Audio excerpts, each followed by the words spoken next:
주님과 함께하는 고난주간 김영중 목사입니다. 고난주간에 주님과 함께했던 제자들의 삶을 돌아보면서 우리의 삶을 돌아보는 시간이 되길 소망합니다. 오늘은 네 번째 시간으로 소리 없이 강한 예수님이 사랑하시는 제자에 대해서 함께 나누겠습니다. 성경은 요한복음 19장 26절 27절 말씀입니다. 예수께서 자기의 어머니와 사랑하시는 제자가 곁에 서 있는 것을 보시고 자기의 어머니께 말씀하시되 여자여 보소서 아들이니다 하시고 또 그 제자에게 이르시되 보라 내 어머니라 하신대 그때부터 그 제자가 자기 집에 모시니라. 예수님의 제자 중에 소리 없이 존재감이 컸던 사람이 있었습니다. 언제나 자신의 자리에서 중요한 역할을 하면서도 눈에 띄지 않고 자기 일을 묵묵하게 감당했습니다. 복음서에서 그가 한 말은 얼마 되지 않지만 울림과 떨림이 있었습니다. 그는 막달라 마리아나 베다니 마리아, 도마, 니고데모보다는 적은 말을 했지만 그들 못지않은 사역을 감당했습니다. 그 제자는 주로 요한복음에 등장하는데 이름이 구체적으로 드러나지 않습니다. 그 제자는 다른 제자들처럼 갈릴리 출신이 아니고 예루살렘 출신입니다. 누구일까요? 그렇습니다. 예수님이 사랑하시는 제자입니다. 예수님은 모든 제자를 끝까지 사랑하셨습니다. 그런데 이 제자에게 유독 사랑하시는 제자라는 별명이 있는 것으로 보아 예수님과 매우 가까운 사이인 것이 분명합니다. 최후의 만찬 때 그 제자는 예수님과 베드로 사이에 있었을 뿐만 아니라 아예 예수님의 품에 의지하여 눕기도 했습니다.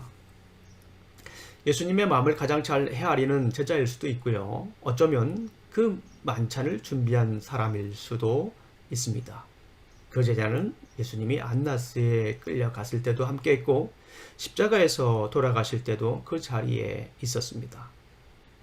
베드로와 다른 남자 제자들은 서둘러 예수님을 떠났지만 이 제자는 다른 여자 제자들과 함께 끝까지 예수님을 지켰습니다. 막달라 마리아, 예수님의 이모 마리아, 그리고 예수님의 어머니 마리아와 함께 예수님의 죽음을 지켜보았습니다. 예수님은 죽음의 길에서 당신의 어머니 마리아를 이 제자에게 맡기셨죠. 그리고 이 제자는 예수님의 어머니를 자신의 집에 기꺼이 모셨습니다. 이 제자는 자신이 본 것을 아주 간단하게 그러나 강력하게 증언했습니다. 요한복음 19장 33절 35절 말씀입니다. 예수께 이르러서는 이미 돌아가신 것을 보고 다리를 꺾지 아니하고 그중 한 군인이 창으로 옆구리를 찌르니 곧 피와 물이 나오더라.